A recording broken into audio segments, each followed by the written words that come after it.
ময়মনসিংহের ভালুকায় যুবককে পিটিয়ে হত্যা ও মরদেহ পুড়িয়ে দেওয়ার ঘটনায় 10 জনকে গ্রেপ্তার করেছে র্যাব পুলিশ।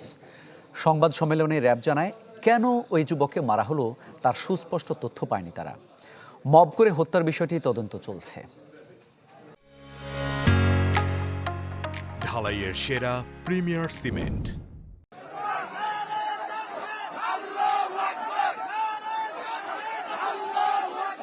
এই ছবি দীপুকে পিটিয়ে মারার। গেল 18 ডিসেম্বর রাতে ঢাকা ময়মনসিংহ মহাসড়কের জামিরদিয়া এলাকায় হত্যার পর গাছের সাথে ঝুলিয়ে আগুন দেওয়া হয় তার মরদেহে। কি ঘটেছিল সেদিন জানতে ঘটনাস্থল ভালুকার পায়োনিয়ার পোশাক কারখানায় চ্যানেল 24। তবে কারখানার কেউ কথা বলতে রাজি হয়নি। আশপাশের মানুষজনও ভয়ে মুখ খুলতে নারাজ। শুনছি আর কি, আজকে ডিউটিতে শুনলাম যে এরকম কাহিনী হয়েছে। এটাই আর কি। হঠাৎ করে দেখি এই জায়গায় অনেক হই হুল্লা হইতেছে।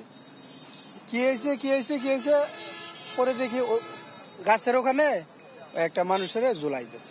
মাইরা পরে তো অনেক লোক আইছিল, এনে আসছিল অনেকক্ষণ, 12টা পর্যন্ত। আমরা 12টা পর্যন্ত আসছিলাম, পরে এটা পুলিশে নিয়ে গেছে।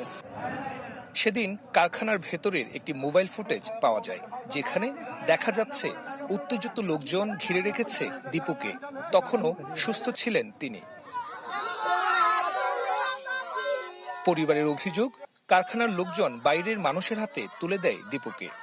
সত্য মিথ্যা কিছুই যাচাই করেনি কেউ।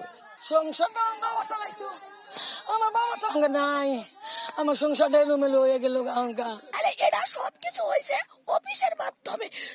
অফিস যদি চাইতো যে এই ছেলেটাকে বাঁচাইতে, তাহলে ওরা নিশ্চয়ই বাঁচাইতে পারতো।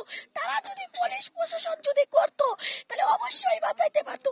তারা কি করছে, নৃশংসভাবে তাদের সামনে আইনা দিয়া দিছে। এই ঘটনায় এখন পর্যন্ত 10 জনকে গ্রেফতার করা হয়েছে। যদিও কিভাবে ধর্ম অবমাননা হয়েছে তার সুস্পষ্ট ব্যাখ্যা খুঁজে পায়নি আইন শৃঙ্খলা বাহিনী। কাকে বলেছে, কি বলেছে, এটা কিন্তু কেউ বলতে পারেনি। এবং আমার মনে হয় যে উত্তেজিত জনতা আর কোনো প্রিভিয়াস এনিমিটি কারোর সাথে কোনো ছিল কিনা সেটাও আমরা তদন্ত করে দেখব।